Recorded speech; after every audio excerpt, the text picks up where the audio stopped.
नमस्कार विद्यार्थी मित्रांनो, नवोदयच्या परीक्षेमध्ये हा प्रश्न नक्की विचारला जातो. त्यामुळे या प्रश्नाकडं दुर्लक्ष करू नका, लक्ष द्या, व्हिडिओ शेवटपर्यंत पहा. बघा, अनिलने 5,200 रुपयांना एक जुनी स्कूटर खरेदी केली आणि तिच्या दुरुस्तीवर 800 रुपये खर्च केले. जर त्याने ती स्कूटर 6,300ला विकली तर त्याला किती नफा झाला? तर बघा, याच्यासाठी आपल्याला थोडंसं कॅल्क्युलेशन करावं लागेल आणि ऑप्शन 800, 2100, 300 आणि 900 असं दिलेलं आहे. तर आपण बेसिक याची माहिती लिहून घेऊ. 5,200 रुपयाला त्यानं जुनी स्कूटर खरेदी केली, तिची दुरुस्ती केली. दुरुस्ती म्हणजे त्याच्यामध्ये आपल्याला ही किंमत ॲड करावी लागेल. ठीक आहे. आता याच्यामध्ये जी काही आपली बेरीज निघेल ती म्हणजे जुनी जर स्कूटर घेतली किंवा कुठलीही वस्तू घेतली तर ती सुरू होण्यासाठी किंवा दुरुस्त करून मग आपण ती यूज करतो. त्यामुळं तीसुद्धा दुरुस्ती असेल, हमाली असेल, त्यानंतर वाहतूक असेल, हे सगळं याच्यामध्ये ॲड करावं लागतं. तर याचं उत्तर निघणार आहे 6,000. ठीक आहे. म्हणजे 6,000 हे काय झालं, मूळ किंमत झाली आता. ठीक आहे. ही मूळ किंमत झाली. आता याच्यामध्ये आपल्याला त्यांनी विकली 6,300ला विकली तर त्याला किती नफा झाला? म्हणजे आपल्याला लक्षात येईल 6,300ला विकली म्हणजे मूळ किंमत झाली याची 6,000 आणि विकली 6,300ला म्हणजे आपल्याला लक्षात येईल 300 रुपये एवढा त्याला काय होणार आहे, नफा होणार आहे. ठीक आहे. तर बघा, या पद्धतीनं आपण नफा तोट्यावरची उदाहरणं सोडवू शकतो. थोडीशी कन्सेप्ट क्लिअर पाहिजे असते म्हणजे आपल्याला आन्सरसुद्धा सोपं जाईल. तर बघूया नेक्स्ट क्वेश्चन. नफा तोटावरचाच पुढचा एक प्रश्न आहे बघा. एका वस्तूची खरेदी किंमत आणि विक्री किंमत यांच्या 240ची तफावत आहे.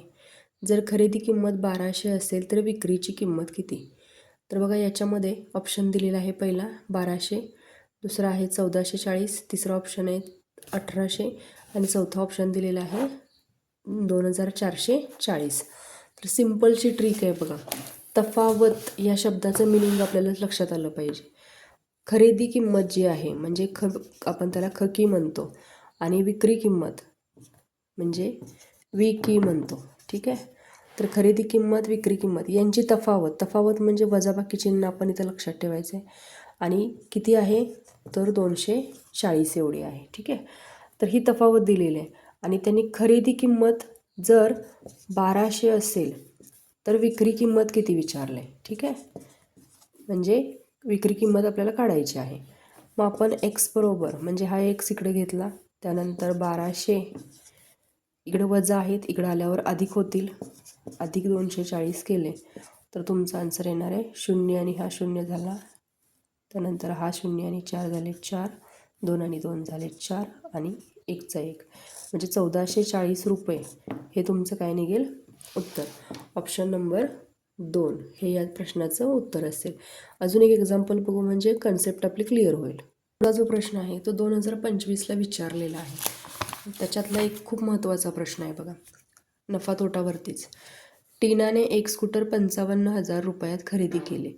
तिने तिच्या दुरुस्तीवर 3,400 रुपये खर्च केले आणि मैत्रिणीला 56,030मध्ये विकली तर तिला झालेला फायदा किंवा तोटा शोधा. आता तोटा आणि फायदा दोन्ही दिलेला आहे. ठीक आहे. तर 4 ऑप्शनपैकी आपल्याला फायदा काढायचा की तोटा काढायचा हे लक्षात येत नाही. पहिला पण एक्झाम्पल जे बघितलेलं होतं त्याच्यातलाच हा एक प्रकार आहे. तर बघा, आपल्याला खरेदी किंमत किती आहे तर 55,000. ठीक आहे. आणि 55,000मध्ये तिनं त्याच्यावर दुरुस्ती केली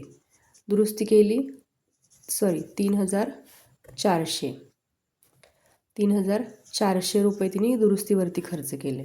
आता हे आपल्याला ॲडिशन करावे लागेल म्हणजे आपल्याला मूळ किंमत येईल दुरुस्तीसहित. बघा, 58,400 ही त्याची निघाली मूळ किंमत.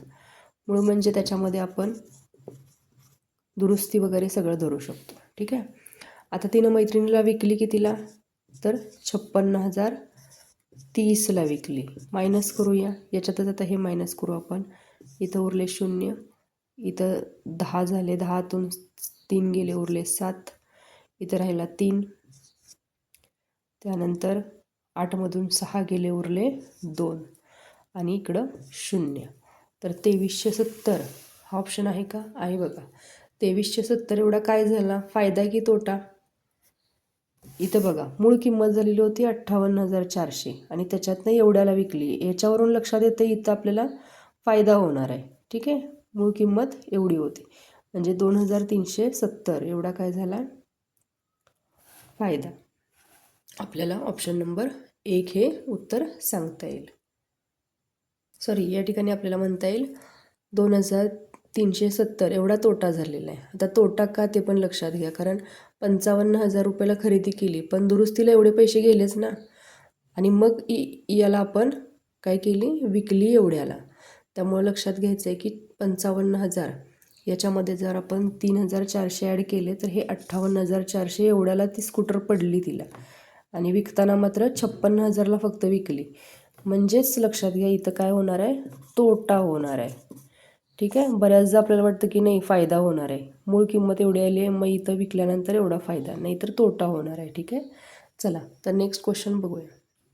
अजून एक प्रश्न आहे की जो 2024ला विचारलेला आहे. तर बघा, 2024च्या प्रश्नपत्रिकेमध्ये नफा तोटा यावरती 2 एक्झाम्पल आहेत. त्याच्यातलं एक एक्झाम्पल बघतोय आपण. एका पुस्तकाची किंमत 100 रुपये आहे. पुस्तक विक्रेता 3 पुस्तके 275 रुपयाला विकतो, तर झालेला नफा किंवा तोटा किती? आता आपण आकडेमोड करायची सुद्धा गरज नाही, लक्षात येतं आपल्याला 100 रुपये एका पुस्तकाची किंमत आहे. मग 3 पुस्तकं जर विकली तर 300 रुपये व्हायला पाहिजेत, बरोबर. पण पुस्तक विक्रेता काय करतोय, 3 पुस्तकं विकतोय पण कितीला, तर 100 रुपयाला न विकता त्यानं 275लाच विकली आहेत. ठीक आहे, म्हणजेच एक गोष्ट लक्षात येते का बघा, इथे या ठिकाणी 25 रुपये एवढा तोटा होतोय.